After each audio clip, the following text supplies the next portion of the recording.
அப்புறம் அதுக்கு அடுத்த ஸ்தானத்தில் எதிர்க்கட்சியாக இருந்து பணியாற்றுகிறார்கள். இப்போது சட்டமன்றம் வந்து ஜுடிஷியரி, எக்ஸிக்யூட்டிவ், லெஜிஸ்லேச்சர், ப்ரெஸ்ஸை பற்றி சார் சொன்னார். ஒவ்வொரு அமைப்புக்கும் தனித்தனி அதிகாரங்கள் அரசியல் சாசனம் வழியாக கிடைக்கிறது. சட்டமன்றங்கள் கூடாததுங்கிறது நான் சொல்கிற சட்டமன்றத்தை ரொம்ப குறைந்த நாள் கூட்டியிருக்காங்கங்கிறது ஒரு பக்கம்.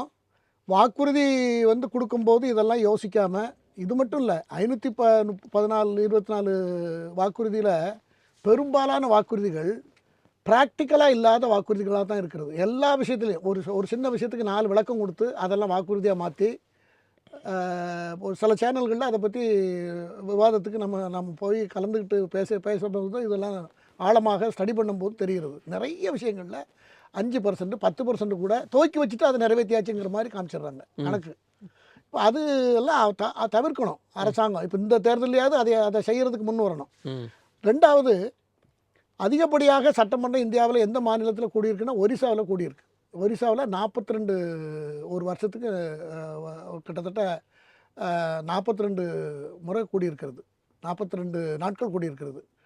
கேரளாவில் கூடியிருக்கிறது, வெஸ்ட் பெங்காலில் கூடியிருக்கிறது, மகாராஷ்டிராவில் கர்நாடகாவில் கூடியிருக்கிறது. ஆனால் இதை எல்லாத்தையும் விட குறைவாக கூடப்பட்ட தமிழ்நாடு. இன்னும் இதுக்கு பின்னால் நிறைய மாநிலங்கள் இருக்குது. வடகிழக்கு மாநிலங்களில் இன்னும் மிக குறைவாக இருக்கிறது. அது குறைவாக இருக்கிறதுங்கிறது என்பது என்னென்னா, மக்கள் மீது இருக்கிற மக்களுடைய பிரச்சனைகளை பேசுவதை தவிர்க்கிறதா அல்லது அதை பேசணுங்கிறது முக்கியமில்லைன்னு நினைக்கிறதா என்பது எனக்கு தெரியாது.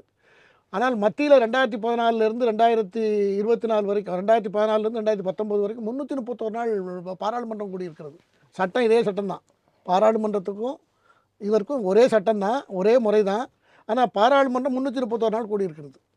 சார் சொன்னது போல் அங்கே சில நேரங்களில் இவங்க பாய்காட் பண்ணுறது, எந்த பில்லையும் பாஸ் பண்ண விடாமல் தடுக்கிறது, வேணும்னுக்கு 4 நாள் 3 நாள் 5 நாள் போராட்டம் நடத்துறது. அது ஒன்றுமே இல்லாத போராட்டமாக இருக்கும், ஹிண்டன்பர்க்காக இருக்கும் அல்லது ஏதாவது ஒன்று இருக்கும். கடைசியில் பிறகு அவங்க எல்லாத்தையும் வெளியே அனுப்பிச்சிட்டு பாஸ் பண்ணுறது நடக்குது. ஆனால் 331 நாள் கூடியிருக்கிறது 2014 19 வரைக்கும். அதற்கு அடுத்த 270 நாளோ இன்னும் கூடியிருக்கிறது. 19 24 கூடியிருக்கிறது. பாராளுமன்றம் சரியாக போயிட்டு தான் இருக்கிறது. ஆனால் தமிழ்நாட்டில் துரதிர்ஷ்டவசமாக அவர் வாக்குறுதி கொடுத்ததை தான் நான் இப்போ பெரிய குறையாக சொல்கிறேனே தவிர, தேர்தல் வாக்குறுதி கூட்டம் இதை விட கம்மியாக மாநிலங்களும் கூட்டியிருக்கிறது. ஆனால் தமிழ்நாடு போன்ற பெரிய மாநிலங்களில் இருக்கிற மக்கள் பிரச்சனைகள், தேவையான கருத்து பரிமாற்றங்கள், எதிர்க்கட்சிகளோட கலந்து பேசுகிறது, ஒரு திட்டங்களை முறையாக விவாதித்து நிறைவேற்றுறது, இந்த பணிகள் வந்து மிக வாக்குறுதிக்கும் 30% கூட வரல. அவங்க கொடுத்துருக்கிற வாக்குறுதிக்கு 30% கூட வரல. அது வந்து ரொம்ப ஒரு துரதிர்ஷ்டவசமானது தான். எதிர்காலங்களில் வாக்குறுதி கொடுக்கும் பொழுது வாக்குறுதி இஸ் பைண்டிங்னு நினச்சி கொடுக்கணும். சரி சார், இப்போது நாடாளுமன்றத்தில் பல கட்சிகள் இருக்குது, பல மாநிலங்களில் இருந்து இருக்காங்க, 331 நாள் இருக்காங்க. ஆனால் இங்கே யாருமே பேசுறதுக்கு, அப்படி நீங்கள் நிறைய நாட்கள் நடத்துனீங்கன்னா ஆளுங்கட்சியே புகழ்ந்து தங்களை புகழ்ந்து பேசுறதுக்கான ஒரு அவையார் தானே. அந்த நடைமுறை இப்பொழுது தமிழ்நாட்டில் ரொம்ப காலமாக இருக்கிறது. இப்போ அரசியல் கட்சியினுடைய இது என்ன, ஒட்டுமொத்த மக்களில் பல்வேறு பல்வேறு கருத்தியல் ரீதியான குழுக்கள் ஒன்று கூடி கருத்தியல் ரீதியாக ஒரு அமைப்பை ஏற்படுத்தி, அந்த அமைப்பு தான் அரசியல் கட்சி. அந்த அமைப்பு தான் அதில் எது மக்கள் அதிகமாக ஆதரித்திருக்கிறார்களோ அவர்கள் அரசாங்கத்தை அமைக்கக்கூடிய வாய்ப்பு இருக்கிறது. அதுதான் ஜனநாயகம். அரசியல் கட்சிங்கிறது அதுதான். இதில் என்ன பேசணும், என்ன பேசக்கூடாது, என்ன கருத்தொற்றுமையோட மக்களுக்குரிய கருத்துக்களை எத்தனை சட்டமன்ற உறுப்பினர்கள் நமக்கு தெரியும். இப்போ 234 பேர் சட்டமன்றத்துக்குள்ளே இருக்காங்கன்னா குறிப்பாக ஒரு 10 பேர் தான் நமக்கு தெரியுமே தவிர பாக்கி அவ்வளோ பேரும் நமக்கு தெரியாது. அவங்க பேசுகிறது கூட வாய்ப்பு இல்லாமல் என்றைக்கே ஒரு நாள் பேருக்கு ஒரு 2 நிமிஷம் பேசுகிறதுக்கு அனுமதிக்கிறாங்க. அவங்களெல்லாம் பேச விடணும். அவங்களெல்லாம் பெரிய ஆர்வத்தோடு அங்கே வந்திருப்பாங்க, அவங்களெல்லாம் பேச விடணும். அதை செய்கிறதில்ல. இப்போ கட்சிகள் எப்படி ஆயிருக்குன்னா, கட்சியினுடைய மனோநிலையும் ரொம்ப இறுக்கமாக போய்விட்டது. இப்போ இன்றைக்கி ஓபிஎஸ் எடுத்துக்கங்க. இன்றைக்கி ஓபிஎஸ் என்ன சொல்லியிருக்காரு, நாளைக்கு ஜெயலலிதா அம்மா இதுக்கு நான் போக மாட்டேன்னு அறிக்கை கொடுத்துருக்காரு. அப்போது இவர் கொடுத்துருக்காரு அப்போ அவர் சுயநலத்தை அடிப்படையாக வச்சு தான் அவர் கொடுக்குறாரு. நான் அவருடைய கருத்து தனிப்பட்ட முறையில் அவருக்கு அரசியல் பிரதிநிதித்துவம் வேணும், அவரை எல்லோரும் நிராகரித்துட்டாங்கிறத பற்றி நாம் நிறைய வாட்டி பேசியிருக்கோம். நானே நிறைய பேசியிருக்கேன்.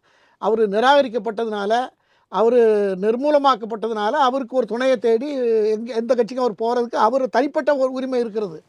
ஆனால் ஒரு அரசியல் கட்சி ஒரு அரசாங்கத்தில் முதலமைச்சராக இருந்தவர் அப்படி விட்டுட்டு போகலாமா அப்படிங்கிறது ஒரு $1 மில்லியன் கொஸ்டின்.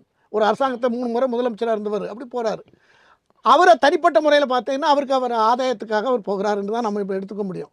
அப்போ தனிநபரை சுற்றி தான் நான் அரசியல் இயங்குதுங்கிற நிலைமை இப்போ எல்லா கட்சிக்கும் வந்திருக்கிறது. ம், ம். திராவிட முன்னேற்ற கழகத்தை எடுத்து பார்த்தீங்கன்னா தன்னுடைய ஆட்சி டைனாஸ்டி ரூல் அது தக்க வைக்கணும், எல்லாரும் நம்ம ஃபேமிலி மெம்பர்ஸ் தாங்க இருக்கணும், எல்லாரையும் கொண்டு வர போகிறாங்க. இன்னும் இந்த இப்போ அவங்க தப்பி தவறி வந்துட்டாங்கன்னா மருமகன் எல்லாருமே வந்துடுவாங்க, ஆட்டோமேட்டிக்காக எம்பி ஆயிடுவாங்க. எல்லாரும் குடும்பத்தில் உள்ளவங்களே இருப்பாங்க எல்லாரும். மற்றவங்களாம் அதை பற்றி இல்லை, நமக்கு ஏணிப்படியாக இருக்கட்டும் நம்ம இருக்கு அந்த மாதிரி தான் இருக்குது. அவங்கள தனிம நபருக்காகவும் தனி குடும்பத்துக்காகவும் நாடும் நாட்டு மக்களும் இயங்கணுங்கிற முறையில் மாற்றிட்டாங்க. Include communist. பிரேமலதா எடுத்துக்கங்க, அவங்க சொந்த பிரச்சனைக்காக அவர் விஜயகாந்த் நல்ல இல்ல இது நோக்கத்தில் நீங்க நீங்க உண்மையாவே இல்லை நான் சட்டமன்றத்தில் எதுக்கு இப்படியெல்லாம் ஆகுதுன்னா எல்லார்த்தையும் பேச விடாமல் எல்லாருடைய கருத்துக்களை சொல்ல விடாமல் அவர்கள் கருத்து மக்களுக்கு போய் சேராமல் வாக்குறுதி இது மட்டுமா கொடுத்தாங்க, சட்டமன்ற நிகழ்வுகளை நாங்கள் ஒளிபரப்பு ஒளிபரப்போன்னு அதையும் கொடுத்துருக்காங்க. ஆனால் பண்ணாங்களா இல்லை.